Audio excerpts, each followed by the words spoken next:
Skupina naoružanih muškaraca zauzela je policijsku postaju u glavnom gradu Armenije Erevanu, te navodno traže ostavku vlade. Jedna je osoba ranjena, a naoružana grupa drži nepoznat broj talaca. Kako navode lokalni mediji, među taocima i šef policije, a oporbene pristaše preko društvenih mreža šire lažne informacije kako je započeo oružani ustanak i zauzimanje institucija.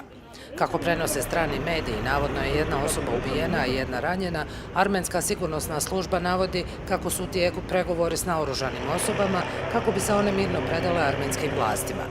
Skupina naoružanih muškaraca objavila je video u kojem traže uhićenje predsjednika i njegovih pristaša, a Armence su pozvali da ih podupru i iziđu na ulice. Traže oslobađanje oporbenjaka i bivšeg vojnog zapovjednika Sefilijana koji je uhićen 20. lipnja. Sefilijan je inače jedan od sudionika sukoba u Nagorno-Karabahu, a optužen je za organiziranje zločinačke skupine i protuzakonito držanje oružja. Služba za nacionalnu sigurnost Armenije odbija svaku mogućnost da je riječ o državnom udaru, te u svom priopćenju ističu kako će i ove i sve druge nezakonite aktivnosti biti suzbijene, te kako će počinitelji biti svladani i kažnjeni u skladu sa zakonom.